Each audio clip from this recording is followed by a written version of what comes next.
Lisons Nombre 1,47, Nombre 2, 1 à 34. Les Lévites étaient les plus privilégiés de toutes les tribus d'Israël, car ils vivaient au milieu du camp, autour du tabernacle. Le tabernacle était érigé au centre, selon le plan de Dieu. C'est pour leur rappeler que Dieu, le Dieu saint, voulait vivre et travailler parmi son peuple. Le nom de Lévi signifie joint, uni. En tant que pécheurs, ils n'avaient aucun espoir de rencontrer Dieu, excepté à travers le trône de grâce qui parle de la croix de Jésus-Christ. Le tabernacle et tout ce qui le compose parle du désir de Dieu, le Père, de voir sa vie couler en nous. Lorsqu'il est joint à Dieu par Jésus-Christ, chaque croyant devient un lévite.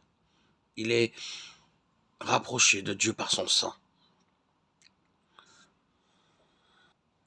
Chaque chrétien, aujourd'hui, peut se dire lévite. Il peut dire qu'il est très près. Il est très près de Dieu. Il peut vivre la présence de Dieu par cet esprit qu'il a reçu. Il sait profondément en lui que sa vie coule à travers lui. C'était le privilège du Lévite. Il vivait tellement près du tabernacle qu'il pouvait voir la nuée de Dieu posée sur lui. Dieu était là, bien présent, le Dieu vivant, parlait entre les chérubins sur le trône de grâce.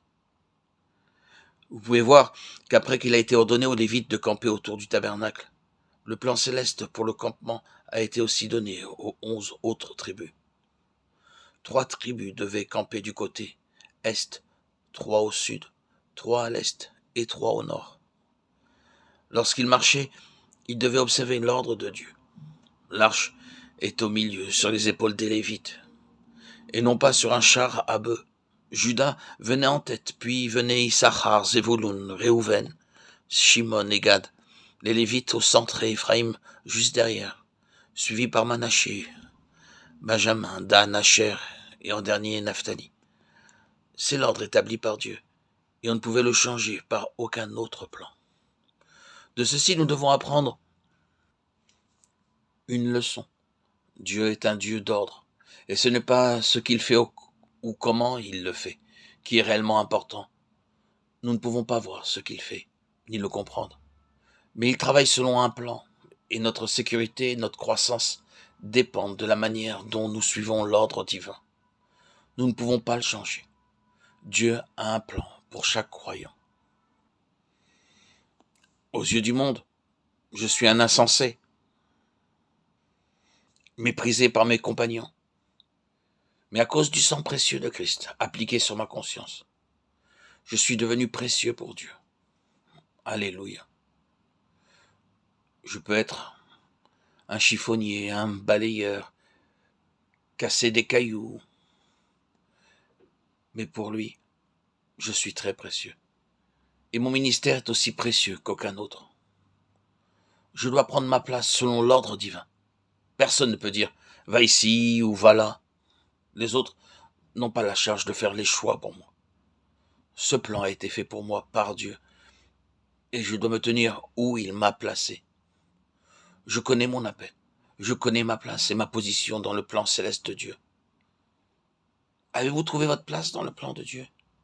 Pouvez-vous dire sincèrement et joyeusement « je connais mon ministère, je connais ma place ». Dieu connaît ta place, il te veut toi. Tes projets, tes ambitions, tes projections ne sont pas les projets, les ambitions de Dieu pour toi. Demande-lui qu'il te dirige, qu'il te guide. C'est un véritable architecte, ingénieur, qui construira ta vie selon les plans que tu n'as peut-être jamais imaginés. Il t'édifiera comme tu ne l'as jamais pensé. Fais-lui confiance. Mets ta confiance dans le Seigneur. Demande-lui où est ta place. Il t'enverra des messagers, que ce soit de manière extérieure ou dans ton être le plus intime. Il te fera entendre ses appels. Prie, demande à Dieu qu'il te guide. Tu trouveras toutes les réponses à tes mots, à tes doutes, qui se transformeront en certitude.